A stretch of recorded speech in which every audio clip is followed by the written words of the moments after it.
Perhaps someday. Chapter 28. Babe, you have been very quiet since we got here. Are you okay? Roman asks. We are sitting, dinning off steak and chips in a fashionable restaurant. Roman and I went shopping earlier this morning. Before we went and watched a movie before he brought me here for dinner. Roman has been good to me and has treated me like the perfect boyfriend should. With what happened last night, how do I break his heart and tell him I have fallen in love with another man? I can't do it. I don't have the heart to break his heart, especially with the promise ring that he gave me. Claudia, he lightly taps me on my shoulder and I jump a little startled. Yes. You were talking. You have been quiet and you have barely touched your food. Are you okay? I am fine. This place is nice, I love how cozy it is. I am glad you love it. I hope you are happy. Do you like your ring? I gaze at the ring and touch it. I love it. It's beautiful. I am glad you like it. Can I ask you a question? Shoot. You think we will last? What do you mean? You and I. Do you think our relationship will last? Are you sure beyond reasonable doubt that I am what you want? He looks at me. Are you having second thoughts about us? Don't you love me anymore?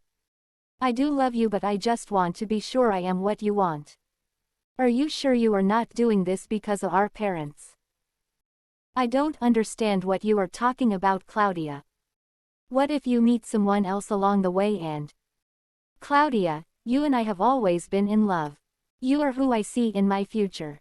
The mother to my babies, that isn't changing. Okay. Did you meet someone else?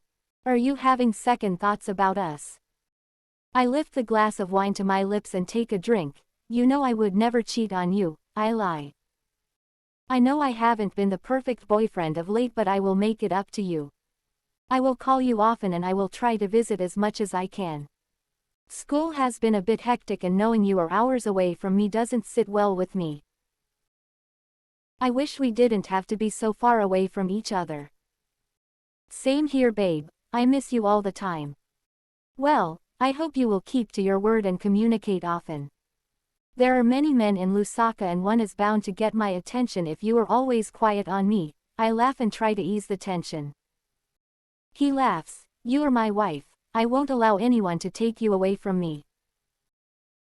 I am about to respond when my phone rings. Judging from the tone, I know it's Jesse. I haven't talked to Jesse since morning, neither have I responded to any of his messages because I didn't want Roman to be suspicious, plus I don't know what to tell him. Aren't you going to pick that? Roman asks.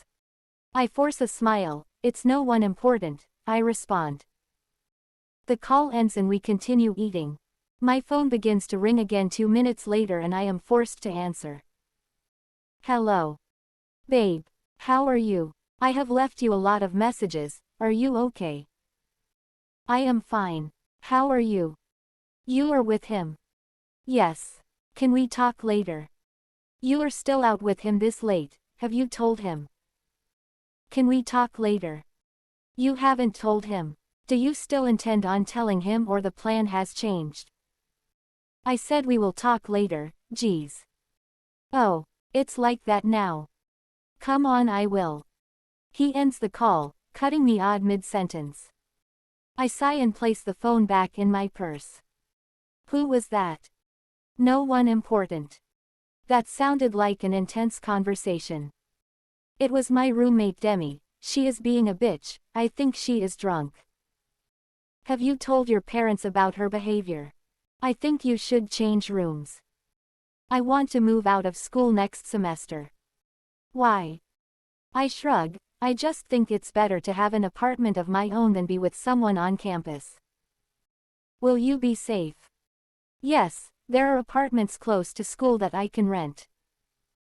I don't think I like that idea, but if it will make you happy then go for it. Thank you. We eat the rest of the meal in silence. After we are done, Roman pays the bill before driving me home. I had a great time today, he says when he pulls up in front of the house. I had a great time too. I will come over the first weekend of next month.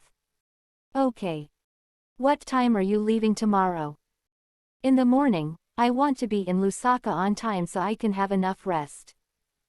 Let's have breakfast before we leave, I will cook for you. Okay. I will see you in the morning. I love you, he leans in and kisses me. I love you too. I get out of the car and he drives off. When I walk into the house, I am glad my parents are not in the living room because I am not ready for any chit-chat. I rush up to my room, close the door behind my back and dial Jess's number. He answers almost immediately. What? Babe. Now I am babe. I am sorry, I couldn't talk when you called earlier. Because you were with him. I've had a busy day, babe. Did you tell him? No, I didn't. I knew it. Hear me out, babe. Good night, he says, ending the call. Can things get any worse? Maybe this whole drama with Jessie was a mistake. Asterisk. Alab. The August girl. Sunflower.